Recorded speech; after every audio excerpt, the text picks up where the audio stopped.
Hello and welcome to the Kaws Report. My name is Brad Travell, and for the next 10 to 15 minutes, I will be your guide as we take a look at one of the worst and most profitable artists of our time, Brian Kaws Donnelly. The challenge of writing an art world report about Kaws is to provide meaningful insight about a body of work that provides viewers with so very little substance. The glaring stupidity of crossing Snoopy's eyes out for a living and the thirsty hypebeasts he's catered to serve as a natural shield of defense for Kaws. It's so obviously so stupid. Why even bother talking about it, right? I mean, he's not even in the art world. He's like a fashion guy or a sneaker guy or something. Everybody wanted to sweep this embarrassing eyesore under the rug, and everybody thought that everybody else agreed with each other about the Kaws situation until one day we woke up and he was the highest paid and most widely known artist of our generation. So instead of pretending the Kaws situation doesn't exist, let's look at Square and its crossed out eyes and ask, how the fuck did we get here? Let's start with a brief timeline.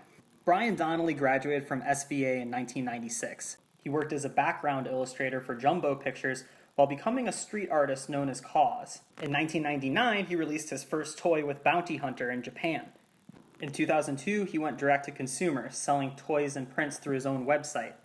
In 2006, he started his own streetwear company called Original Fake. In 2008, he created album covers for Kanye West and Clips. This opened opportunities to co-brand with Bathing Ape, Burton, Vans, Supreme, iPod, Kiehl's, Dos Equis, Hennessy, Comme des Garçons, Nancy Gonzalez, Nike, Dior, and the Standard Hotel. By 2012, he had his first solo show at the High Museum in Atlanta and had a float in the Macy's Parade.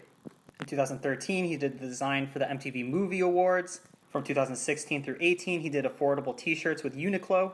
By 2019, he was widely represented and consistently breaking auction records. Now that was a lot of projects spanning many different industries, but it becomes easier to understand when you take a look at what I call the Kaws branding ecology chart. Here you see the three main categories that Kaws is known for producing: street art, fine art, and commercial products. Now these three things share two similarities that allow all of them to exist in perfect harmony.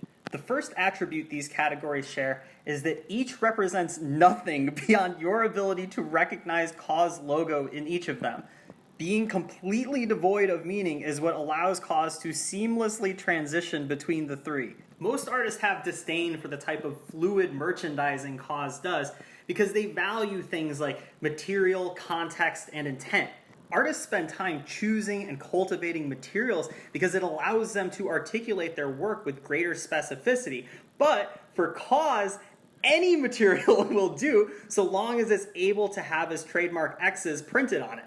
Artists value context because it allows them to specify the history they want their work to speak to. But for Kaws, the only context needed is a nostalgic familiarity with the world's most famous cartoons.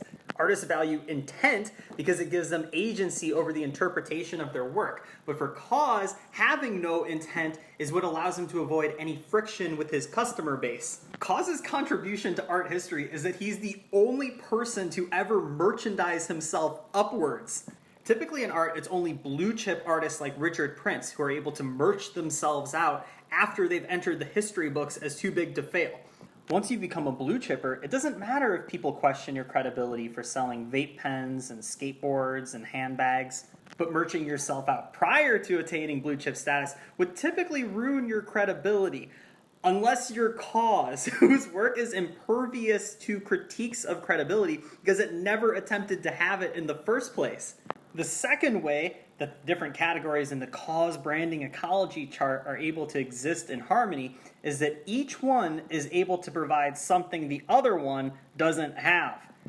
Kaws' street art is able to supply his boring fine art with the air of danger and subversion. Kaws' boring fine art is able to provide his commercial products with the prestige and scarcity that only the art world can provide. And Kaws' commercial products are able to fulfill the dream of street art's ever-present visibility and populism. So there you have it, the perfect human centipede of merchandising opportunities. But let's dig a little deeper into how each of these categories helps the other, starting with how Kaws' career as a street artist has informed his career as a fine artist today. Danger and subversion. When reading about Kaws, the one term that every writer uses to describe him is that he's subverting something. He's subverting pop culture, or he's subverting advertising. Which is funny because the graffiti writers I talked to in researching this report all said that they questioned Kaws' credibility because they believed he was trying to beautify advertisements rather than subvert them. Look, I recognize that the binary between promotion and subversion is super outdated and feels really 90s, but in looking at what Kaws did after his days as a dangerous street artist and working with the exact same companies to reproduce the exact same imagery as he was when he was a street artist, you get the sense that there really wasn't any transgressive intent in what Kaws was doing during that time, that the entire thing was one elaborate ruse, that it was a sponsor me tape for his eventual commercial career.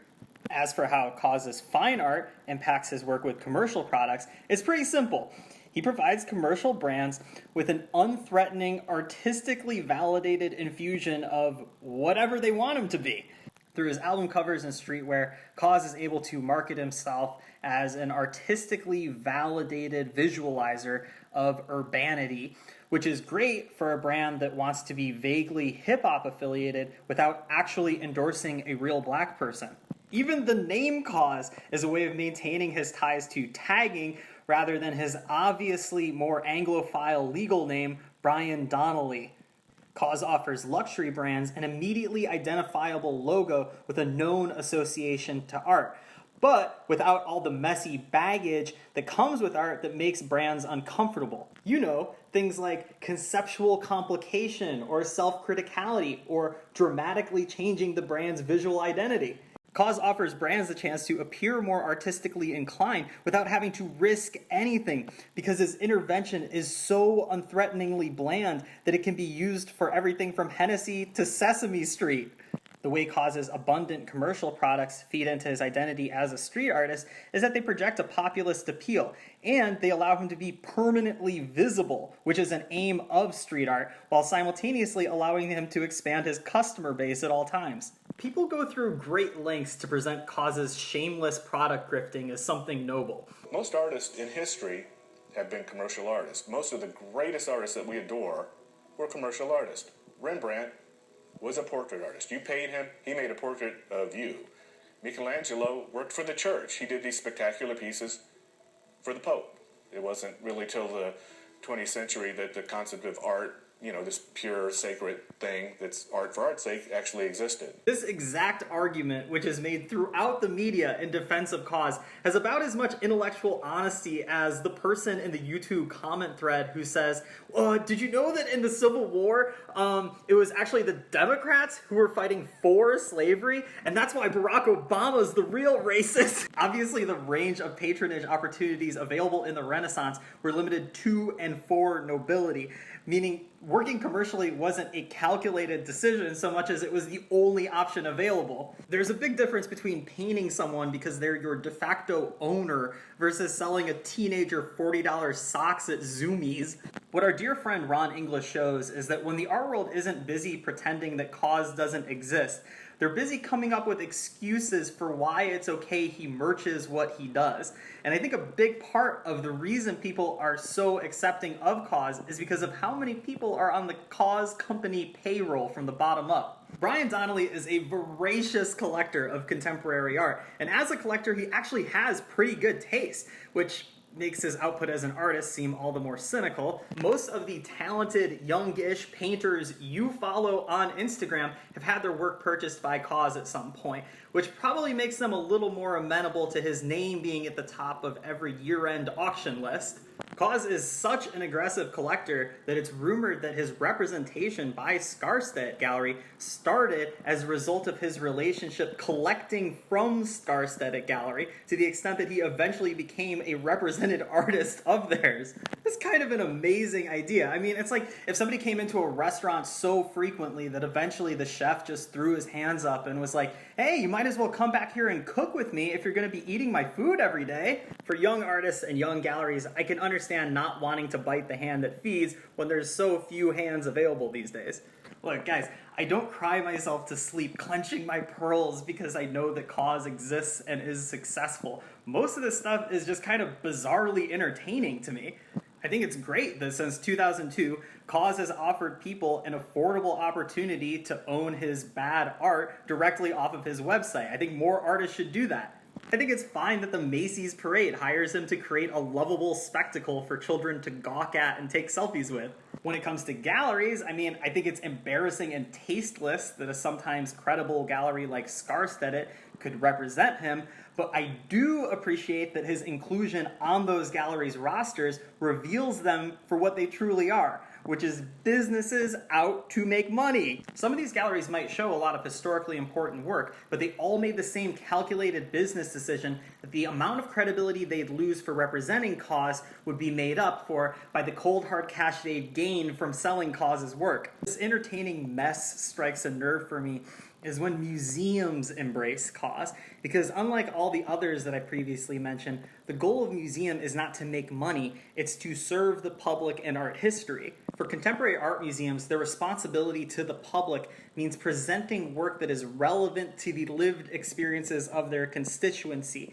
It means presenting work that helps us better understand or question the world in which we exist. And sometimes it means helping out as an interpreter to make the often cryptic message of art available to normal people. A contemporary art museum's responsibility to artists is to serve as a safe haven for work that doesn't necessarily conform to the demands of the market. In other words, contemporary art museums should not serve as a Billboard Top 100 countdown of what's already selling, because profitability already provides its own platform in the form of galleries and art fairs. And hey, I understand this is a difficult fucking job for museums to get people through the door and to engage with art, especially because artists don't always make it easy for them.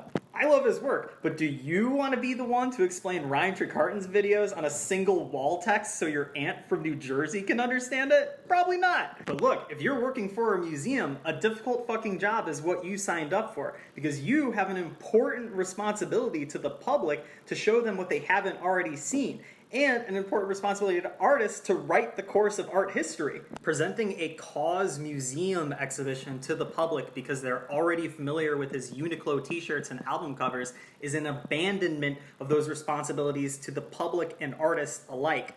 When the Brooklyn Museum presents a Kaws retrospective in 2021, they will be doing so for the same reason as any for-profit gallery would work with Kaws. The Brooklyn Museum will be presenting Kaws' work in the hopes that it will drive admission tickets up and that it will be a 7-figure payday for their gift shop. It's that simple.